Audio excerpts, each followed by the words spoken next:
നിങ്ങളിപ്പോൾ കേട്ടുകൊണ്ടിരിക്കുന്നത് ജഗദ്ഗുരു തത്വദർശി സന്ത് രാംപാൽജി മഹാരാജ് എഴുതിയ ജ്ഞാനഗംഗ, പേജ് നമ്പർ 274. ശ്രീ ദേവി മഹാപുരാണത്തിൽ നിന്ന് അറിവ് നേടുക.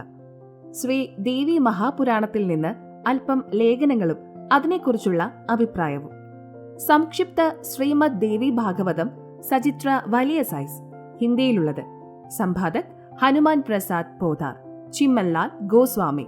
പ്രസിദ്ധീകരിച്ചത് ഗോവിന്ദ ഭവൻ കാര്യാലയം, ഗീത പ്രസ്, ഗോരഖ്പൂർ. ശ്രീ ജഗദംബികായേ നമഃ. ശ്രീദേവി ഭാഗവതം, 3-ാം സ്കന്ധം. രാജാവായ പരീക്ഷത്ത് ശ്രീ വ്യാസജിയോട് ബ്രഹ്മാണ്ടത്തിന്റെ സൃഷ്ടിയെക്കുറിച്ച് ചോദിച്ചു.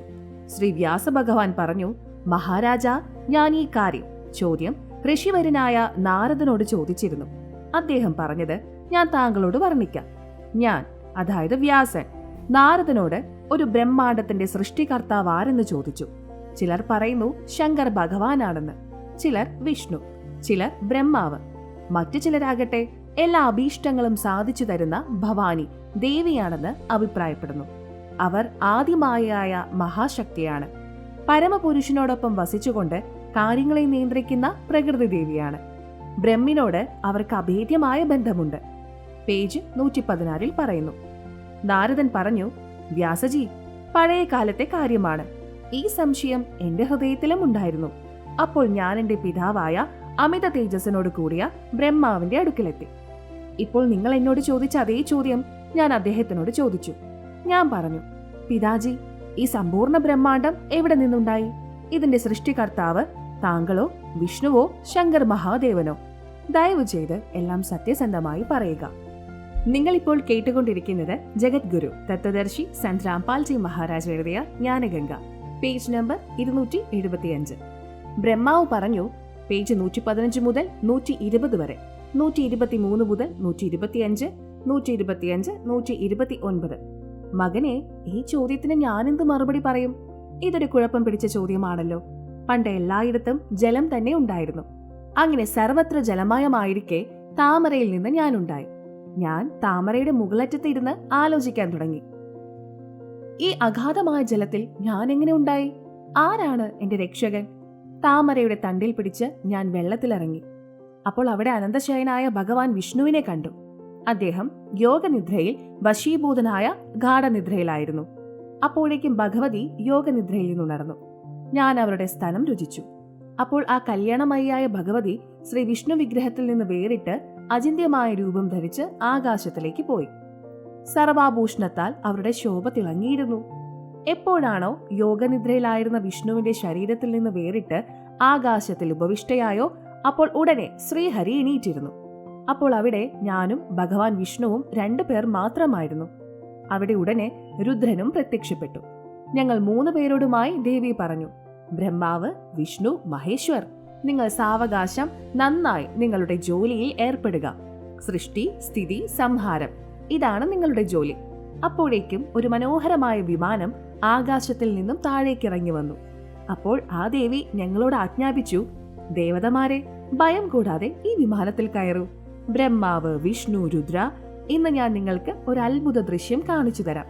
ഞങ്ങൾ 3 പേരും ആ വിമാനത്തിൽ കയറിയിരുന്നപ്പോൾ ദേവി തന്റെ കഴിവുകൊണ്ട് വിമാനത്തെ ആകാശത്തിലേക്ക് ഉയർത്തി. അപ്പോഴേക്കും ഞങ്ങളുടെ വിമാനം വേഗത്തിൽ ഉയർന്നു. അത് ദിവ്യ തേജസ്സായ ബ്രഹ്മലോകത്തിലെത്തി. അവിടെ മറ്റൊരു ബ്രഹ്മാവ് ഉണ്ടായിരുന്നു. അദ്ദേഹത്തെ കണ്ടപ്പോൾ ഭഗവാൻ വിഷ്ണുവിനും ശങ്കരനും അതിശയമുണ്ടായി. ഭഗവാൻ വിഷ്ണുവും ശങ്കറും എന്നോട് ചോദിച്ചു, ചതുർമുഖ, ആ അവിനാശിയായ ബ്രഹ്മാവ് ആരാണ്? ഞാൻ പറഞ്ഞു, എനിക്കറിയില്ല. സൃഷ്ടിയുടെ അധിഷ്ഠാവായ ഇദ്ദേഹം ആരെന്ന്.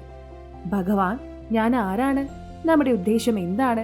ഈ ചോദ്യത്തിൽ മനസ്സ് ചുറ്റിക്കറങ്ങുകയായിരുന്നു.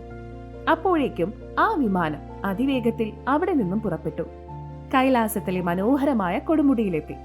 അവിടെ വിമാനം എത്തിയ ഉടനെ അതിമനോഹരമായ ഒരു കൊട്ടാരത്തിൽ നിന്ന് ത്രിനേത്രധാരിയായ ഭഗവാൻ ശങ്കർ വന്നു.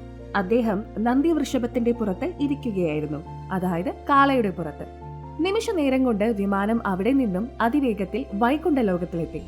അത് ഭഗവതി ലക്ഷ്മി ദേവിയുടെ വിലാസകേളി ഭവനമായിരുന്നു. മകനെ നാരദ, ഇവിടെ ഞാൻ കണ്ട സമ്പത്തിനെ കുറിച്ച് വർണ്ണിക്കാൻ എനിക്ക് കഴിവില്ല. ആ മനോഹരമായ ഉത്തമപുരി കണ്ട് വിഷ്ണുവിന്റെ മനസ്സ് അതിശയമാകുന്ന സമുദ്രത്തിൽ മുങ്ങിപ്പൊങ്ങാൻ തുടങ്ങി. അവിടെ കമലലോചനായ ശ്രീഹരി വസിക്കുകയായിരുന്നു. 4 കൈകളോട് കൂടിയ ശ്രീഹരി. നിങ്ങളിപ്പോൾ കേട്ടുകൊണ്ടിരിക്കുന്നത് ജഗദ്ഗുരു തത്വദർശി സന്ത് രാംപാൽജി മഹാരാജ് എഴുതിയ ജ്ഞാനഗംഗ, പേജ് നമ്പർ 276. അപ്പോഴേക്കും കാറ്റിനോട് സംസാരിച്ചുകൊണ്ട് വിമാനം പറന്നുയർന്നു. മുൻപിൽ അമൃതുപോലെ മധുരമുള്ള വെള്ളത്തോടു കൂടിയ സമുദ്രം കണ്ടു. അതൊരു മനോഹരമായ ദ്വീപായിരുന്നു. ആ ദ്വീപിൽ മനോഹരമായ ഒരു കട്ടിലുണ്ടായിരുന്നു. ആ മനോഹരമായ കട്ടിലിൽ സുന്ദരിയായ ഒരു സ്ത്രീ ഇരിക്കുന്നുണ്ടായിരുന്നു. ഞങ്ങൾ പരസ്പരം പറഞ്ഞു, ഈ സുന്ദരിയായ സ്ത്രീ ആരാണ്? ഇവരുടെ പേരെന്താണ്? ഞങ്ങൾക്ക് ഇവരെ കുറിച്ച് ഒന്നും അറിയില്ലായിരുന്നു. നാരദ സംശയാലുക്കളായി ഞങ്ങൾ അങ്ങനെ അവിടെ നിന്നു. അപ്പോൾ ഭഗവാൻ വിഷ്ണു ആ അതിമനോഹരിയായ ഭഗവതിയെ കണ്ടിട്ട് വിവേകപൂർണമായി തീരുമാനിച്ചു, ഇത് ജഗദാംബിക തന്നെയാണെന്ന്. അദ്ദേഹം പറഞ്ഞു, ഈ ഭഗവതി നമ്മുടെ എല്ലാം ഉത്ഭവകാരിണിയാണ്. മഹാവിദ്യ, മഹാമായ, അതാണ് ഇവരുടെ പേര്. ഇവർ പൂർണ്ണ പ്രകൃതിയാണ്. ഇവർ വിശ്വേശ്വരി, വേദഗർഭയും ശിവായും ആകുന്നു. ഇവർ ആ ദിവ്യാംഗനയാണ്. പ്രളയാർണ വർണ്ണത്തിൽ എനിക്ക് ദർശനം കിട്ടിയിരുന്നു. ആ സമയത്ത് ഞാൻ ബാലരൂപത്തിലായിരുന്നു, അതായത് കുട്ടിയുടെ രൂപത്തിലായിരുന്നു. എന്നെ തൊട്ടിലാട്ടിയിരുന്നു. വടവൃക്ഷത്തിന്റെ ഇലകളാൽ ദൃഢമായ കിടക്ക വിരിച്ചു തന്നു. അതിൽ കിടന്നുകൊണ്ട് ഞാൻ കാലിലെ തള്ളവിരൽ താമരപ്പൂ പോലെയുള്ള എന്റെ വായിൽ വെച്ച് കടിക്കുകയായിരുന്നു. കളിച്ചിരുന്നു. ഈ ദേവി പാട്ടുപാടി എന്നെ ആട്ടിയിരുന്നു. അവർ തന്നെയാണ് ഈ ദേവി, യാതൊരു സംശയവുമില്ല. ഇവരെ കണ്ട മാത്രയിൽ എനിക്ക് പഴയ കാര്യങ്ങളെല്ലാം ഓർമ്മ വരുന്നു. നമ്മുടെ എല്ലാ പേരുടെയും ജനനിയാണവർ. ശ്രീ വിഷ്ണു സമയോചിതമായി ഭഗവതിയായ ഭുവനേശ്വരിയെ വാഴ്ത്താൻ തുടങ്ങി. ശ്രീ വിഷ്ണു പറഞ്ഞു, പ്രകൃതി ദേവിയെ വണങ്ങുന്നു. ഭഗവതിയായ വിധാത്രിയെ എന്നെന്നും വണങ്ങുന്നു. നിങ്ങൾ ശുദ്ധ സ്വരൂപമാണ്. നിങ്ങളാണ് ഈ ലോകത്തിന്റെ സൃഷ്ടാവ്. ഞാൻ ബ്രഹ്മാവ്, ശങ്കർ, ഞങ്ങൾ നിങ്ങളുടെ കൃപയാൽ ഉണ്ടായതാണ്. ഞങ്ങളുടെ ആവിർഭാവവും തിരോഭാവവും സംഭാവ്യമാണ്. അതായത് ഞങ്ങൾക്ക് ജനനവും മരണവുമുണ്ട്. കേവലം നിങ്ങൾ മാത്രമാണ് നിത്യമായത്, അതായത് നശിക്കാത്തത്. ജഗത് ജനനിയാണ്. പ്രകൃതിയും സനാതനി ദേവിയുമാണ്. ഭഗവാൻ ശങ്കർ പറഞ്ഞു, ദേവി, മഹാഭാഗ്യവാനായ വിഷ്ണു നിങ്ങളിൽ നിന്നാണ് ഉണ്ടായതെങ്കിൽ അതിനുശേഷമുണ്ടായ ബ്രഹ്മാവും നിങ്ങളുടെ ബാലനാണ്. പിന്നീട് ഞാനുണ്ടായി, തമോ ഗുണിയായ ശങ്കർ. എന്ത്, നിങ്ങളുടെ സന്താനമല്ലേ? അതായത് എന്നെയും ജനിപ്പിച്ചത് നിങ്ങൾ തന്നെയല്ലേ? ഈ ലോകത്തിന്റെ സൃഷ്ടി, സ്ഥിതി, സംഹാരത്തിന് നിങ്ങളുടെ ഗുണം എല്ലായ്പ്പോഴും ഉണ്ട്. ആ 3 ഗുണങ്ങളിൽ നിന്നുണ്ടായ ഞങ്ങൾ ബ്രഹ്മാവ്, വിഷ്ണു, ശങ്കർ നിയമാനുസൃതം പ്രവൃത്തിയിൽ മുഴുകിയിരിക്കുന്നു. ഞാൻ ബ്രഹ്മാവും ശിവനും വിമാനത്തിൽ കയറി പോയിക്കൊണ്ടിരിക്കുന്നു. ഞങ്ങൾ വഴിയിൽ നല്ല നല്ല ലോകങ്ങൾ കാണപ്പെട്ടു. ഭവാനി, അതൊക്കെ ആരാണ് സൃഷ്ടിച്ചത്? നിങ്ങൾ ഇപ്പോൾ കേട്ടുകൊണ്ടിരിക്കുന്നത് ജഗദ്ഗുരു തത്വദർശി സന്ത് രാംപാൽജി മഹാരാജ് എഴുതിയ ജ്ഞാനഗംഗ, പേജ് നമ്പർ 277. അതുകൊണ്ട് ഈ തെളിവ് ഉദാഹരണം നോക്കാം. ശ്രീമദ് ദേവി ഭാഗവതം മഹാപുരാണം സഭാഷടികം സമഹാത്യായം കേമരാജ് ശ്രീകൃഷ്ണദാസ് പ്രകാശ് മുംബൈ. ഇതിൽ സംസ്കൃതത്തിനോടൊപ്പം ഹിന്ദി വിവർത്തനവും ഉണ്ട്. 3-ാം സ്കന്ധം, അധ്യായം 4, പേജ് 10, ശ്ലോകം 42. ब्रह्मा अयम ईश्वर फिलते प्रभावात् सर्वे वयान जनी युता न यदातु नित्याः के अन्ये सुराः शतमक प्रमुखाः च नित्या नित्या त्वमेव जन्नी प्रक्तिः पुराणा. ഹിന്ദി വിവർത്തനം. ഹേ മാതാ, ബ്രഹ്മാവ്, ഞാനും ശിവനും നിങ്ങളുടെ പ്രഭാവത്താൽ ജനിച്ചവരാണ്, അവിനാശിയല്ല, അതായത് അവിനാശികളല്ല. പിന്നെ മറ്റുള്ള ഇന്ദ്രൻ മുതലായ ദേവതമാർ എങ്ങനെയാണ് അവിനാശികളല്ലാതായി? നിങ്ങൾ അവിനാശിയാണ്. പ്രകൃതിയും സനാതന ദേവിയുമാണ്. പേജ് 11, 12, അധ്യായം 5, ശ്ലോകം 8. यदि दयार्द्रम्ना न सदा बिके कथमे विहिता च तमोगुणः कमलजश्च रजोगुण संभव सुविहिता किमु सत्वगुणो हरिय.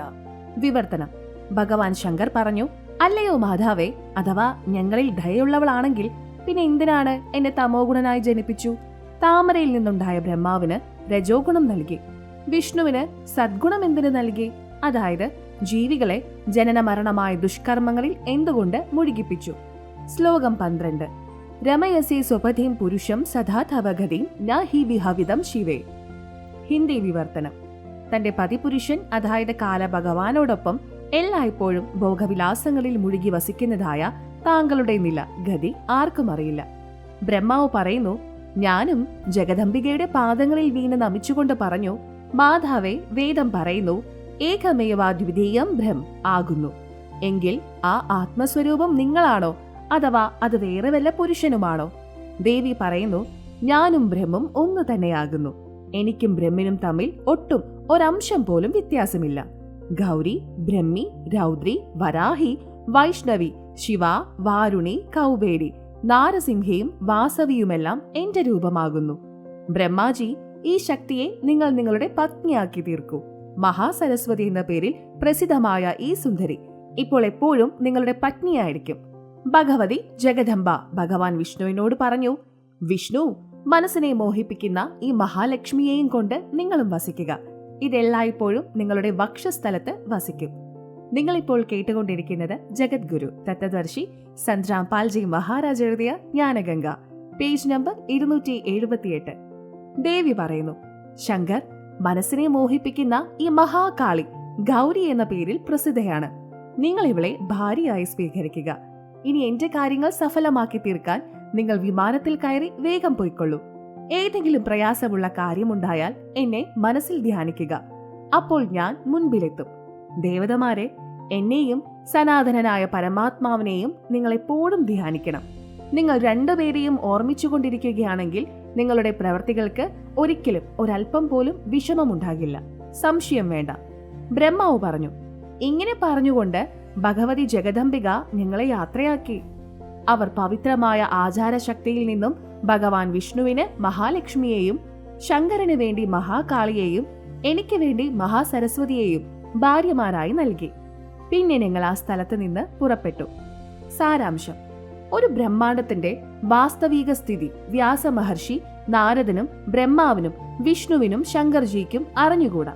ഇതും സ്പഷ്ടമാണ്. എന്തെന്നാൽ ദുർഗയെ പ്രകൃതിയെന്നും പറയപ്പെടുന്നു. ദുർഗയും ബ്രഹ്മും ജ്യോതി നിരഞ്ജൻ കാലൻ പതി പത്നി ബന്ധമുണ്ട്. അതുകൊണ്ട് എഴുതിയിരിക്കുന്നു, ബ്രഹ്മിനോടൊപ്പം പ്രകൃതിക്ക് അഭേദ്യമായ ബന്ധമുണ്ട്. അതായത് പത്നിയെ അർദ്ധാംഗിനി എന്നും പറയുന്നു. ശ്രീ ബ്രഹ്മാജിക്ക് സ്വയം അറിയില്ല ഞാൻ എങ്ങനെ ഉണ്ടായി എന്ന വിവരം. 1000 വർഷത്തോളം ജലത്തിൽ ഭൂമിയെ, അതായത് പൃഥ്വിയെ അന്വേഷിച്ച് പക്ഷേ കണ്ടെത്തിയില്ല. അപ്പോൾ അശരീരി അനുസരിച്ച് 1000 വർഷം തപസ് ചെയ്തു. താമരയുടെ തണ്ട് പിടിച്ച് വെള്ളത്തിലിറങ്ങി. അവിടെ അനന്തശയ്യയിൽ കിടക്കയിൽ ഭഗവാൻ വിഷ്ണു ബോധമില്ലാതെ കിടക്കുകയായിരുന്നു. ശ്രീ വിഷ്ണുവിന്റെ ശരീരത്തിൽ നിന്ന് ഒരു ദേവി പുറപ്പെട്ടു. പ്രേതത്തെ പോലെ മനോഹരമായ ആഭൂഷണങ്ങൾ ധരിച്ച് അവർ ആകാശത്തിലേക്ക് പോയി. അപ്പോൾ ശ്രീ വിഷ്ണുവിന് ബോധം വീണു.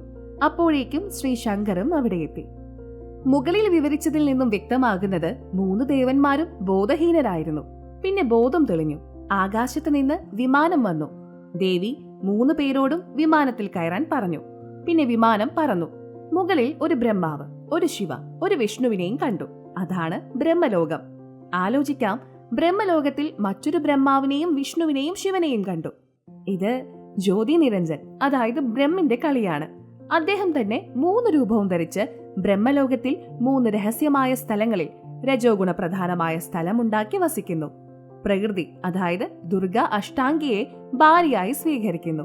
എപ്പോഴാണോ ഇവർ 2 പേരും രജോ ഗുണ പ്രധാനമായ സ്ഥലത്ത് വസിക്കുന്നുവോ അപ്പോൾ ഇവരെ മഹാബ്രഹ്മാവെന്നും ദുർഗയെ മഹാസാവിത്രി എന്നും വിളിക്കുന്നു. ഇവർ 2 പേരുടെയും സംയോഗത്താൽ ഏതൊരു പുത്രനാണോ ഈ രജോ ഗുണ സ്ഥലത്ത് ജനിക്കുന്നുവോ ആയതിനാൽ രജോ ഗുണ പ്രധാനിയായി തീരുന്നു. നിങ്ങൾ ഇപ്പോൾ കേട്ടുകൊണ്ടിരിക്കുന്നത് ജഗദ്ഗുരു തത്വദർശി സന്ദ്രാം പാൽജി മഹാരാജ് എഴുതിയ ജ്ഞാനഗംഗ, പേജ് നമ്പർ 279. അതാണ് ബ്രഹ്മാവ്. യുവാവാകുന്നത് വരെ അജൈതാവസ്ഥയിൽ പരിപാലിച്ചുകൊണ്ടിരിക്കുന്നു. പിന്നീട് ബ്രഹ്മാവിനെ താമരപ്പൂവിൽ വെക്കുന്നു. 2 പേരും മഹാവിഷ്ണുവും മഹാലക്ഷ്മിയുടെയും രൂപത്തിൽ കാലബ്രഹ്മം ദുർഗയും സദ്ഗുണസ്ഥലത്ത് വസിക്കുമ്പോൾ ഏതൊരു മകനാണ് ഉണ്ടായത് ആ കുട്ടിക്ക് സദ്ഗുണപ്രധാനം ഉണ്ടാകുന്നു. ആ കുട്ടിക്ക് വിഷ്ണു എന്ന് നാമകരണം ചെയ്തു. കുറച്ചു ദിവസങ്ങൾക്ക് ശേഷം കുട്ടിയെ അജേതാവസ്ഥയിലാക്കി യുവസ്ഥ വരെ പരിപാലിച്ചു. പിന്നീട് ശേഷനാഗത്തിന്റെ കിടക്കയിൽ ഉറക്കി കിടത്തി. പിന്നെ സജേതാവസ്ഥയിൽ എത്തിച്ചു. ഇതുപോലെ ഇവർ 2 പേരും എപ്പോഴാണോ തമോ ഗുണപ്രധാനമായ സ്ഥലത്ത് താമസിച്ചുവോ അപ്പോൾ അവർക്കുണ്ടായ കുട്ടി തമോ ഗുണപ്രധാനിയായി മാറി. ആ കുട്ടിക്ക് ശിവൻ എന്ന് പേരിട്ടു. ഈ കുട്ടിയെയും യുവസ്ഥ വരെ അജേതാവസ്ഥയിൽ പരിപാലിച്ചു. പിന്നെ യുവാവസ്ഥയിൽ എത്തിയപ്പോൾ സജേതാവസ്ഥ നൽകി.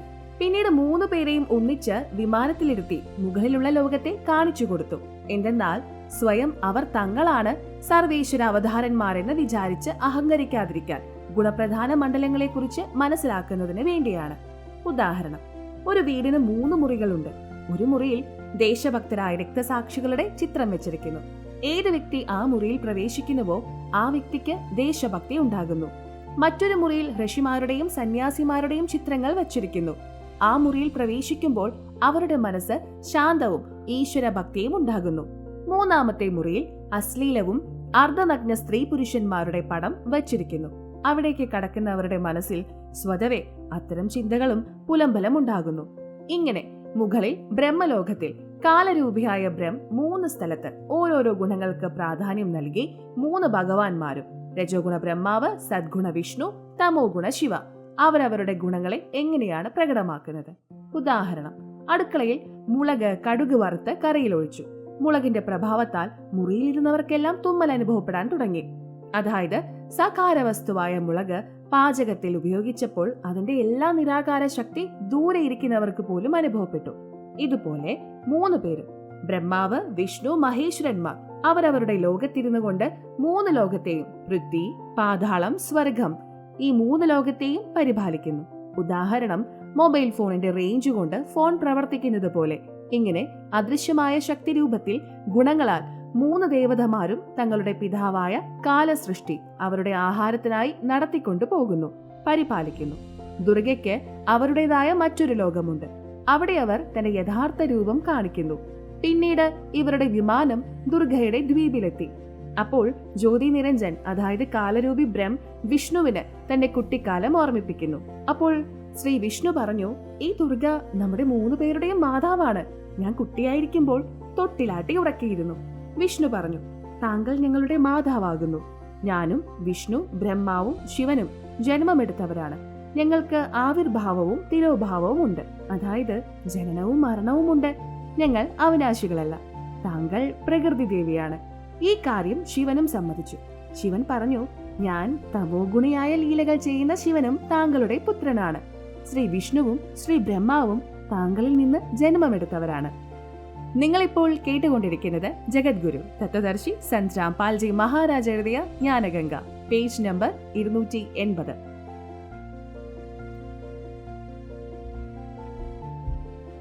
പിന്നീട് ഈ 3 പേരുടെയും വിവാഹം ദുർഗ തന്നെ നടത്തി.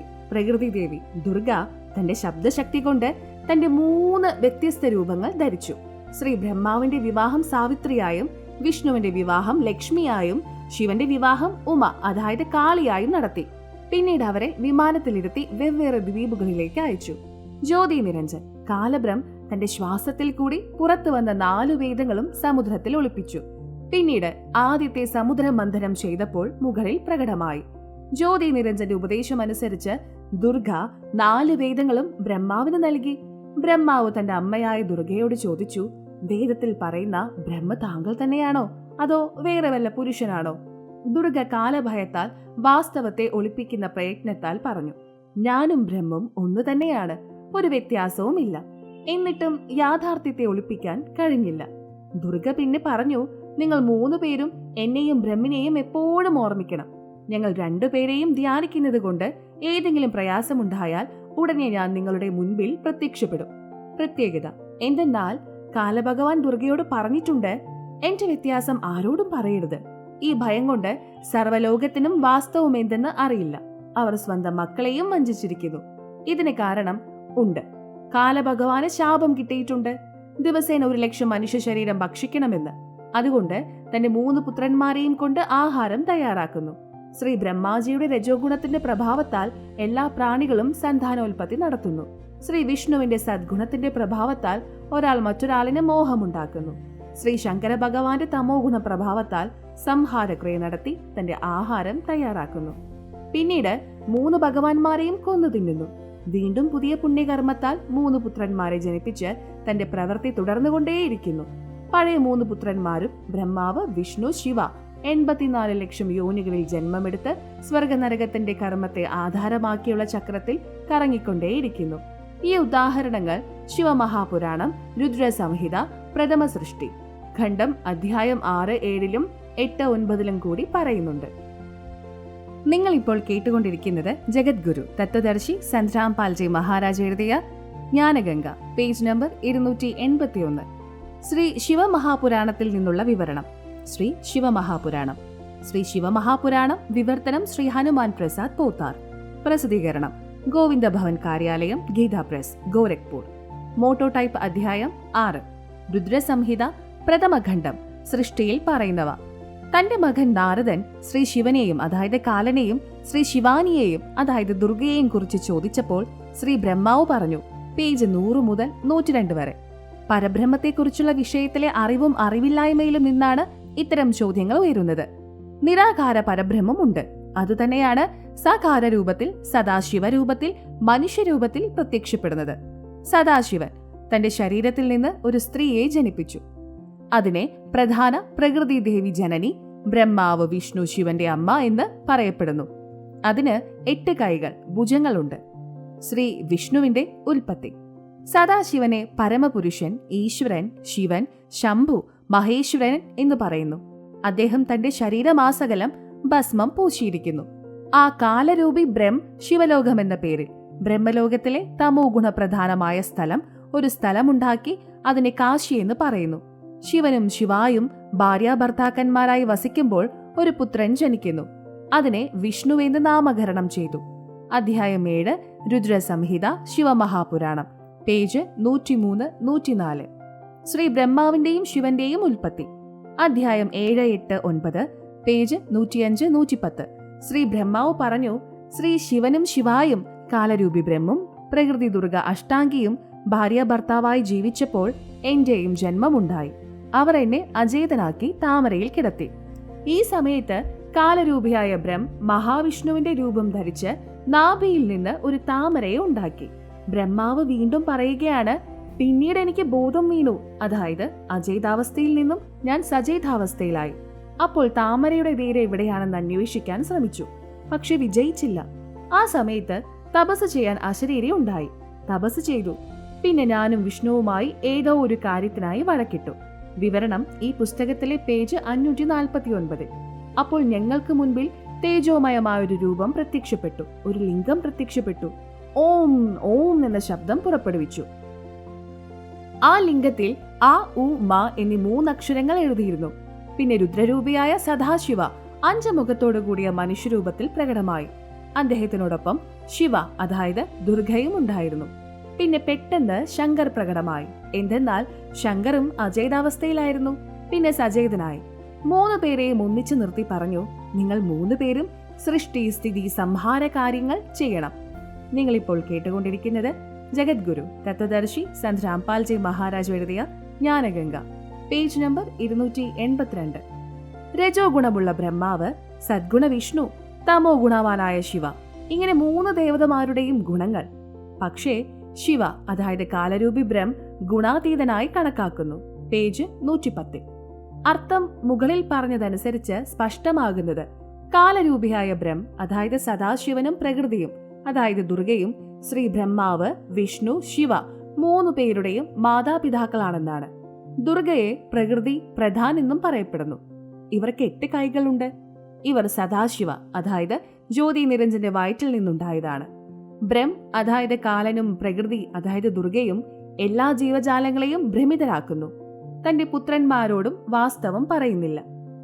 കാരണം ഇങ്ങനെയെങ്കിലും കാല അതായത് ബ്രഹ്മന്റെ 21 ബ്രഹ്മാണ്ടങ്ങളിലെ ജീവികൾക്ക് വിവരം കിട്ടിയാൽ ഞങ്ങളെ തപ്തശിലകളിൽ വരുന്ന കാലൻ അതായത് ബ്രഹ്മജ്യോതി നിരഞ്ജൻ തിന്നും. അതുകൊണ്ട് ജന്മമൃത്യുവും മറ്റു ദുഃഖപ്രദമായ യോനികളിൽ കൂടി പീഡിപ്പിക്കുന്നു. തങ്ങളുടെ 3 പുത്രന്മാരെയും രജോ ഗുണ ബ്രഹ്മാവ്, സദ്ഗുണ വിഷ്ണു, തമോ ഗുണ ശിവസൃഷ്ടി സ്ഥിതി സംഹാരം എന്നീ കാര്യങ്ങൾ ആലോചിച്ച് ആഹാരം തയ്യാറാക്കിപ്പിക്കുന്നു. എന്തുകൊണ്ടെന്നാൽ കാലന് 1,00,000 മനുഷ്യ ശരീരങ്ങൾ നിത്യേന തിന്നണമെന്ന ശാപമുണ്ട്. ശ്രീമദ് ഭഗവത്ഗീതയിലും കാണാം, കാല അതായത് ബ്രഹ്മനും പ്രകൃതി അതായത് ദുർഗയുടെ ഭാര്യഭർത്ത ബന്ധത്തിലാണ് രജോ ഗുണ ബ്രഹ്മാവ്, സദ്ഗുണ വിഷ്ണു, തമോ ഗുണ ശിവനും ഉണ്ടായതെന്ന്. 3 ഗുണങ്ങളും എന്താണ്? പ്രമാണം സഹിതം 3 ഗുണങ്ങളും രജോ ഗുണ ബ്രഹ്മാവ്, സദ്ഗുണ വിഷ്ണു, തമോ ഗുണ ശിവനുമാകുന്നു. ബ്രഹ്മാവും പ്രകൃതി അതായത് ദുർഗയിൽ നിന്നും ഉണ്ടായതാണ്. അതുകൊണ്ട് 3ഉം നാശമുള്ളതാണ്. ഉദാഹരണം അതായത് തെളിവ് ഗീതാ പ്രസ് ഗോരഖ്പൂരിൽ നിന്ന് പ്രസിദ്ധീകരിച്ച ശ്രീ ശിവമഹാപുരാണം, സംപാദക് ഹനുമാൻ പ്രസാദ് പോത്താർ, പേജ് 110, അധ്യായം 9, രുദ്രസംഹിത. ഇങ്ങനെ ബ്രഹ്മാവ്, വിഷ്ണു, ശിവ 3 ദേവതമാർക്കും ഗുണങ്ങളുണ്ട്. എന്നാൽ ശിവ ഗുണാതീതൻ എന്നും പറയപ്പെടുന്നു. അതായത് ബ്രഹ്മകാല ഗുണാതീതൻ എന്നും പറയപ്പെടുന്നു. രണ്ടാമത്തെ തെളിവ് ഗീതാ പ്രസ് ഗോരഖ്പൂരിൽ നിന്നും പ്രസിദ്ധീകരിച്ച ശ്രീമദ് ദേവി ഭാഗവത പുരാണം സംപാദക് ഹനുമാൻ പ്രസാദ് പോത്താർ, ചിമൻലാൽ ഗോസ്വാമി. 3-ാമത്തെ സ്കന്ധം, അധ്യായം 5, പേജ് 123. ഭഗവാൻ വിഷ്ണു ദുർഗയെ സ്തുതിച്ചുകൊണ്ട് പറഞ്ഞു, ഞാൻ വിഷ്ണു, ബ്രഹ്മാവും ശിവനും നിങ്ങളുടെ കൃപയാൽ ജന്മമെടുത്തവരാണ്. ഞങ്ങൾക്ക് ആവിർഭാവവും അതായത് ജനനവും തിരോഭാവവും അതായത് മരണവുമുണ്ട്. ഞങ്ങൾ നിത്യയല്ല, അതായത് അവിനാശികളല്ല. നിങ്ങൾ നിത്യ അവിനാശി ജഗത് ജനനിയാകുന്നു. പ്രകൃതിയും സനാതന ദേവിയും ആകുന്നു.